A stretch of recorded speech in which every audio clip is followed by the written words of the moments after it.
going through now is another rapid change, and now we're going to a hot phase. And we could see real hot temperatures that are going to change the face of humanity. I don't doubt that we will. But for God's sakes, can we stop being primitives about it?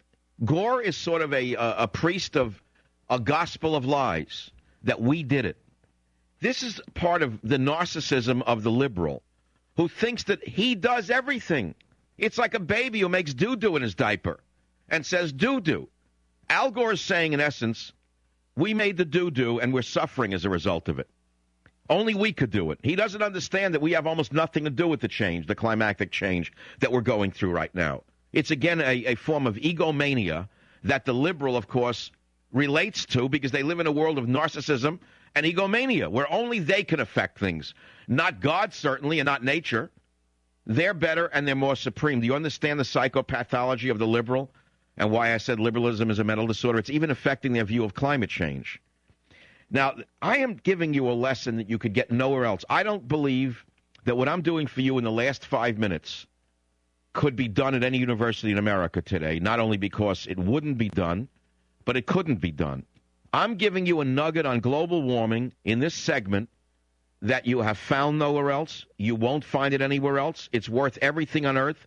It's going to enlighten you and give you a power and a strength that you don't you understand that knowledge is power? But we're living through a kind of mass hysteria in the United States of America and in the West in general. A mass hysteria that we're evil, that we're no good. They won't blame the Islamo-fascists for what they're doing. It's our fault. They won't accept the fact that it may not be our fault, that we're going through a hot spell or a warm spell. Again, it's our fault. The evils of the West. Don't you see how it all ties in to the mass hysteria of the illiberal left? Don't you see that this is an emotional reaction that ties into the psychopathology of the liberal or the leftist? Now let's go on to 29. This is the most important segment of all. We are now contributing to a worsening of the global warming that nature probably had in store for us anyway. And as you know, really the only question is the degree of anthropogenic warming that we're adding to the natural warming. So perhaps you've been reading in the scientific literature. There was a great article in Science the other day about intensification of solar radiation. Apparently we're going through flares and hotter time. And we're adding this enormous pollution to the atmosphere, which, of course, has now so enhanced the greenhouse effect that we don't know what lies in store. Let me just suggest this. The atmosphere has been polluted, has been filled with carbon dioxide in the past to a far greater degree than is the case today, and has come back and cleansed itself. After continental drift, thousands of volcanoes.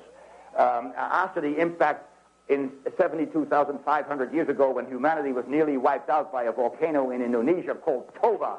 Take a look at Toba on your computer sometime. You will learn some amazing things. It probably cost us incredible human diversity, gene diversity, and almost wiped us out. The atmosphere apparently was completely covered in soot for 17 years, but repaired itself. After the asteroid impact in Yucatan, surely there was no chance that the atmosphere would recover, and it did. You hear all of this? Do you hear the brilliance of the simplicity tied together here? This is like the verbal brushstrokes of a master.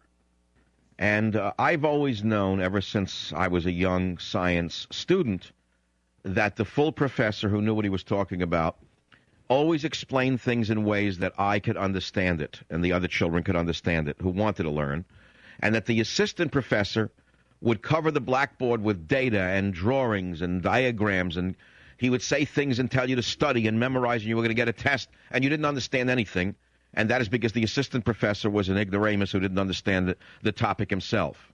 That only the full professor truly understood, the good ones, what he was talking about, and usually could explain it in simple terms, which, of course, this is how I learned to be a great communicator, or from the great professors that I had, and I had some really good ones. I had great high school teachers in my day at Jamaica High School in Queens. In those days, I had really some great teachers.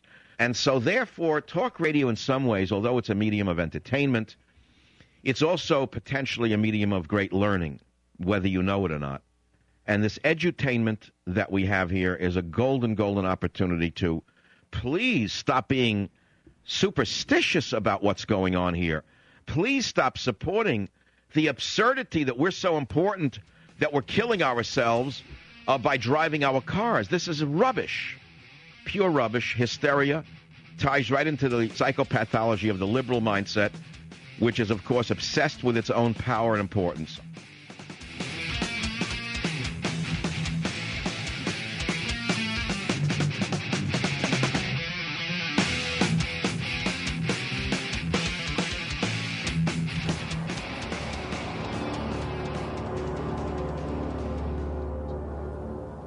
Savage.